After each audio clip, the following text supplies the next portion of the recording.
ಪ್ಲಾಸ್ಟಿಕ್ಗಳನ್ನು ಅಲ್ಲಲ್ಲಿ ಎಸೆಯಬೇಡಿ. ನನ್ನ ಭಾರತ ಸ್ವಚ್ಛ ಭಾರತ ಎನ್ನುವ ಧ್ಯೇಯದೊಂದಿಗೆ ತಾವು ತಂದಿರುವ ಪ್ಲಾಸ್ಟಿಕ್ಗಳನ್ನು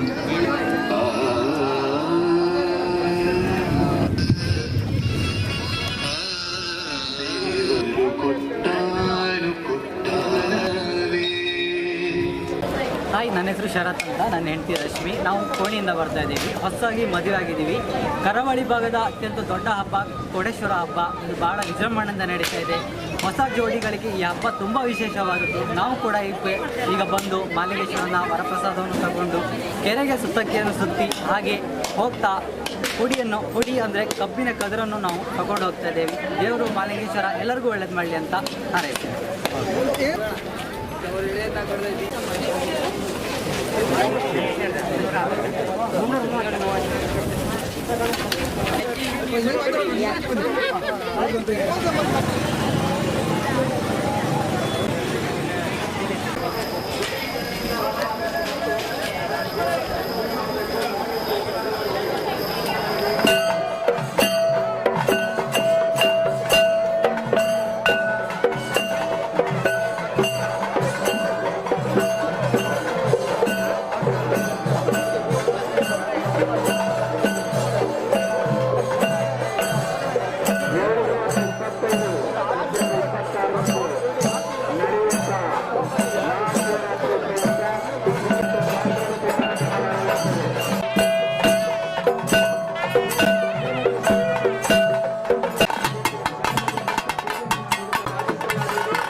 ಮಾತಾಡ್ತಾ ಇದ್ದೇನೆ.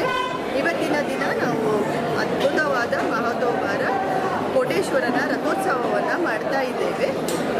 ಈ ಸುಮಾರು ಈ ಪೂಜಾ ವಿಧಿವಿಧಾನಗಳು ಸುಮಾರು 8 ದಿನದಿಂದ ಇಲ್ಲಿ ನಾವು ದೇವಸ್ಥಾನದಲ್ಲಿ ಪೂಜಾ ವಿಧಿವಿಧಾನಗಳನ್ನ ಮಾಡಿದ್ದೇವೆ. ಈಗಾಗಲೇ ಸುಮಾರು 1500 ವರ್ಷಗಳ ಇತಿಹಾಸ ಇರುವಂಥದ್ದು. ಕರಾವಳಿ ಭಾಗದಲ್ಲಿ ಉಡುಪಿ ಜಿಲ್ಲೆಯಲ್ಲಿಯೇ ಅದ್ಭುತವಾದ ರಥೋತ್ಸವ ಇದಾಗಿರ್ತದೆ. ಹಾಗೂ ಇಲ್ಲಿಗೆ ಅನೇಕ ಭಕ್ತಾದಿಗಳು ಅಂದರೆ ಲಕ್ಷಾಂತರ ಭಕ್ತಾದಿಗಳು ಕೂಡ ಇಲ್ಲಿ ಬಂದಿದ್ದಾರೆ. ಹೊರ ದೇಶಗಳಿಂದ ಆಗಿರ್ಬೋದು, ಹೊರ ರಾಜ್ಯಗಳಿಂದ ಆಗಿರ್ಬೋದು, ಮತ್ತು ಜಿಲ್ಲೆಯಾದ್ಯಂತ ಸುತ್ತಮುತ್ತಲಿನ ಜನರು ಎಲ್ಲರೂ ಕೂಡ ಇಲ್ಲಿ ಸೇರಿ ಹಬ್ಬ ಮಾಡ್ತಾ ಇದ್ದಾರೆ. ಇದಕ್ಕೆ ಏನಂತ ಹೇಳಿದ್ರೆ ಮುಖ್ಯ ವಿಶೇಷ ಅಂತ ಹೇಳಿದ್ರೆ ಇಲ್ಲಿ ಹೊಸದಾಗಿ ಮದುವೆ ಆಗಿರುವಂತಹ ಜೋಡಿಗಳು, ನವ ಜೋಡಿಗಳು ಬರ್ತಾರೆ. ಇಲ್ಲಿ ಬಂದು ಕೊಡಿ ತಗೊಂಡು ಹೋಗ್ತಾರೆ. ಅಂದರೆ ಕಪ್ಪಿನ ಕುಡಿಯನ್ನು ತೆಗೆದುಕೊಂಡು ಹೋಗಿ ಮುಂದಿನ ಸಂತಾನ ಅಭಿವೃದ್ಧಿಗಾಗಿ ದೇವರಲ್ಲಿ ಬೇಡ್ಕೊಂಡು ಹೋಗ್ತಾರೆ.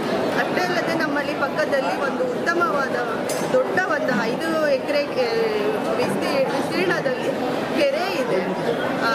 ಅದರಲ್ಲಿ ಅವರು ಸುತ್ತ ಹಾಕಿ ಹಕ್ಕಿಯನ್ನು ಹಾಕಿ ಅವರ ಮುಂದಿನ ಉಜ್ವಲ ಭವಿಷ್ಯ ಆಗಬೇಕು ಅಂತೇಳಿ ಕೂಡ ಕೇಳಿಕೊಳ್ಳುವಂಥ ಸಂಪ್ರದಾಯ ಇಲ್ಲಿ ನಡೆದು ಬಂದಿರುವಂಥದ್ದು. ಮತ್ತು ಅನೇಕ ವರ್ಷಗಳಿಂದ ಇದು ನಾವು ರಥೋತ್ಸವನ ನಡೆಸ್ಕೊಂಡು ಬರ್ತಾ ಇರುವಂಥದ್ದು. ಇದು ಏನಂತ ಹೇಳಿದ್ರೆ ವಿಶೇಷವಾಗಿ ಇವತ್ತು 11:15ಗೆ ರಥೋತ್ಸವದ ಒಂದು ಮುಹೂರ್ತ ಇಟ್ಟಿದ್ದು. 11:15ಗೆ ಪೂಜೆ ವಿಧಿವಿಧಾನ ಆಗಿರ್ಬೋದು, ಎಲ್ಲ ದೇವರು ಉತ್ಸವ ಮೂರ್ತಿನ ತೆಗೆದುಕೊಂಡು ಹೋದಂಥ ಸಂದರ್ಭದಲ್ಲಿ ನಮಗೆ ಅಲ್ಲಿ ಹದ್ದು ಕೂಡ ಬಂದು ಅದರ ಒಂದು ನಮಸ್ಕಾರ ಹಾಕುವಂಥದ್ದು ಸ್ವಾಮಿಗೆ ಅಂತೇಳಿ ಅದು ತುಂಬ ಅದ್ಭುತವಾಗಿ ನಮಗೆ ಮೈಯೆಲ್ಲ ನನಗೆ ನವಿರು ಆ ಥರ ಕೂಡ ನನಗೆ ಅನುಭವ ಆಗಿರುವಂಥದ್ದು. ಹಾಗಾಗಿ ಎಲ್ಲ ಏನು ಭಕ್ತಾದಿಗಳು ಎಲ್ಲರೂ ಕೂಡ ಇಲ್ಲಿ ಬಂದು ಸ್ವಾಮಿಯ ಕೃಪೆಗೆ ಪಾತ್ರರಾಗಿದ್ದಾರೆ. ಮತ್ತು ಇವತ್ತು ಬೆಳಗ್ಗೆ 12 ಗಂಟೆಗೆ ಆಗಿದ್ದಲ್ಲದೆ ಇವತ್ತು ಸಂಜೆ ಮತ್ತೆ 4:15ಗೆ ಮತ್ತೆ ಪುನಃ ರಥೋತ್ಸವವನ್ನು ಮಾಡ್ತೇವೆ. ಅದರಲ್ಲೂ ಕೂಡ ಎಲ್ಲರೂ ಕೂಡ ಬಂದು ಪಾಲ್ಗೊಳ್ಬೇಕಾಗಿ ಕೇಳ್ಕೊಳ್ತಾ ಇದ್ದೇವೆ.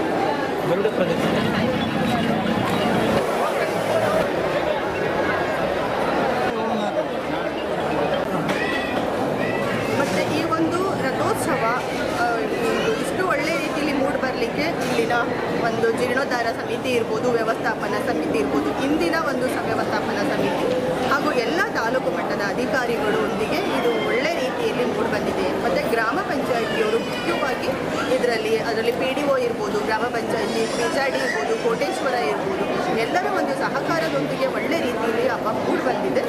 ಮತ್ತು ಅವರೆಲ್ಲರೂ ತುಂಬ ಒಳ್ಳೆ ರೀತಿಯಲ್ಲಿ ಸಹಕಾರ ಮಾಡಿದ್ದಾರೆ. ಮತ್ತು ಭಕ್ತರು ಏನು ಬಂದಿದ್ದಾರೆ ಅವರು ಕೂಡ ಶಾಂತಿಯುತೆಯಿಂದ ವರ್ತಿಸಿ ಅವರು ಕೂಡ ನಮಗೆಲ್ಲರಿಗೂ ಕೂಡ ಸಹಕಾರ ಮಾಡಿದ್ದಾರೆ. ಅಷ್ಟೇ ಅಲ್ಲದೆ ಈ ಹಿಂದೆ ನಾನು ಮುಕುಂದ ದೇವಸ್ಥಾನದಲ್ಲಿ ವ್ಯವಸ್ಥಾಪನಾ ಸಮಿತಿ ಇಲ್ಲದೆ ಇರುವಂತಹ ಸಂದರ್ಭದಲ್ಲಿ ಆಡಳಿತಾಧಿಕಾರಿಯಾಗಿ ನಾನು ಅಲ್ಲಿ ಕೂಡ ಕರ್ತವ್ಯ ನಿರ್ವಹಿಸಿದ್ದು ಒಂದು ಅನುಭವ ಇಲ್ಲಿನೂ ಕೂಡ ನನಗೆ ಇಷ್ಟು ಒಂದು ದೊಡ್ಡ ಒಂದು ದೇವಸ್ಥಾನದಲ್ಲಿ ನನಗೆ ಒಂದು ಅವಕಾಶ ಸಿಕ್ಕಿರೋವಂಥದ್ದು ನನಗೆ ನಿಜವಾಗ್ಲೂ ಕೂಡ ಇದು ನನಗೆ ಅಂತ ಹೇಳಿದ್ರೆ ಪೂರ್ವ ಜನ್ಮದ ಸುಕೃತ ಫಲ ಅಂತೇಳಿ ಹೇಳಲಿಕ್ಕೆ ಇಷ್ಟಪಡ್ತೇನೆ. ಹಾಗಾಗಿ ಮತ್ತು ನಮ್ಮ ಈ ಒಂದು 6 ತಿಂಗಳ ಅವಧಿಯಲ್ಲಿ ಇಲ್ಲಿಗೆ ಬೆಳ್ಳಿ ರಥೋತ್ಸವ ಕೂಡ ಸ್ವೀಕಾರ ಆಗಿರುವಂಥದ್ದು. ಇದರಲ್ಲೂ ಕೂಡ ಅನೇಕ ಭಕ್ತಾದಿಗಳಾಗಿರ್ಬೋದು. ಮತ್ತು ಅದರಲ್ಲಿ ರಾಜಗೋಪಾಲಾಚಾರಿ ಅವರು